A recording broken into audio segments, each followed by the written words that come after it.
Bonjour à toutes et à tous, bienvenue dans cette vidéo concernant la biomécanique de la cheville. Nous allons voir tout d'abord les généralités. Alors la cheville va comprendre anatomiquement l'articulation talocrurale et l'articulation tibio-fibulaire inférieure. Celle-ci va être en rapport fonctionnel avec d'autres articulations comme la tibio-fibulaire sup, la subtalaire et la transverse du tarse. Le but de cet ensemble d'articulations va être d'orienter la voûte plantaire dans les trois plans de l'espace afin d'adapter la marche à tout type de terrain.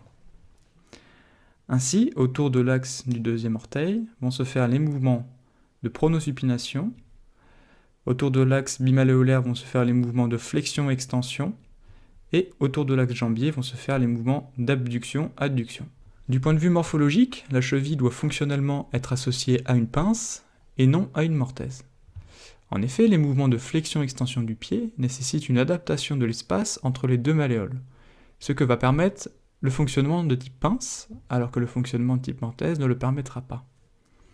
En effet, si on regarde sur un mouvement de flexion dorsale, on va avoir une augmentation de l'écartement entre les deux malléoles, et inversement pour la flexion plantaire.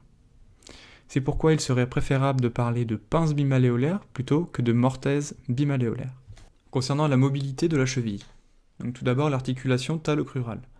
Donc c'est une articulation de type gynglime qui va présenter 1 degré de liberté en flexion-extension.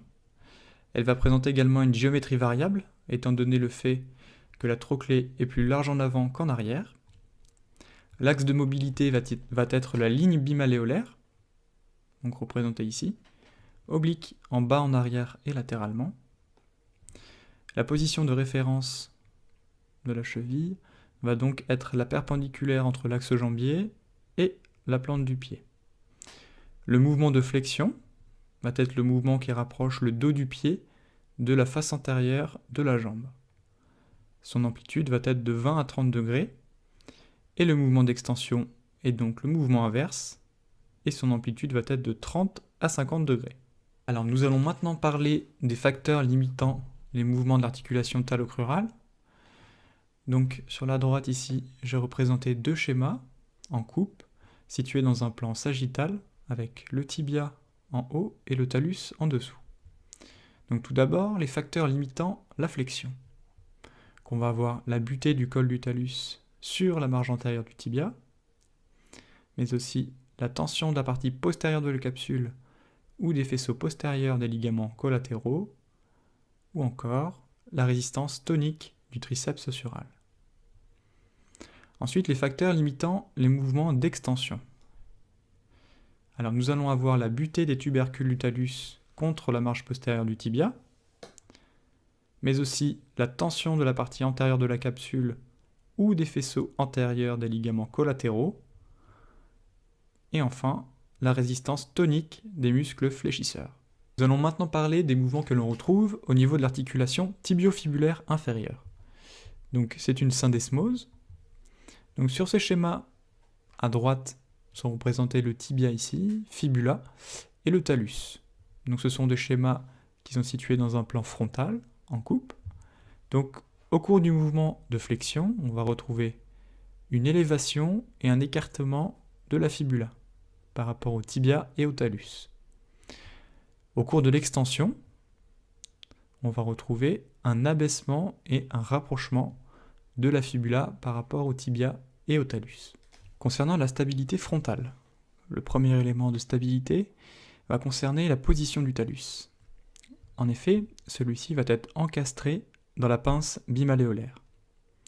Ensuite, nous avons les ligaments collatéraux qui empêchent les mouvements de roulis du talus.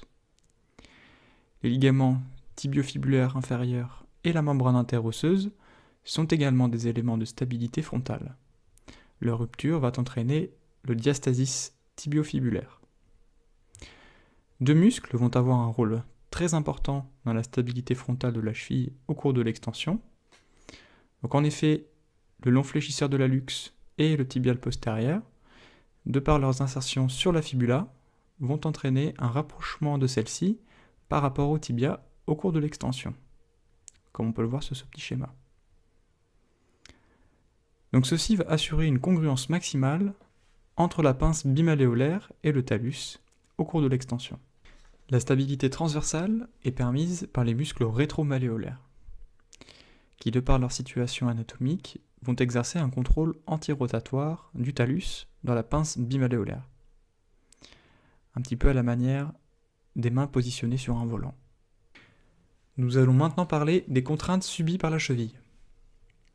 En situation monopodale, l'état d'équilibre est tel que le moment de force du poids du corps est égal au moment de force du triceps. Sur cette photo, le bras de levier du triceps est égal aux 2/3 du bras de levier du poids du corps. Ainsi, pour maintenir la situation en équilibre, le triceps doit développer une force de 1,5 fois celle du poids du corps.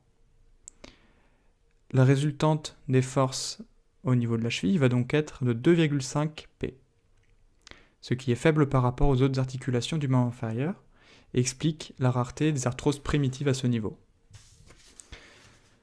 Donc j'en ai terminé pour la biomécanique de la cheville, et j'espère que ces petites informations vous auront été utiles. Si c'est le cas, n'hésitez pas à mettre un petit commentaire, un petit pouce bleu, et je vous dis à très bientôt dans une prochaine vidéo. Merci.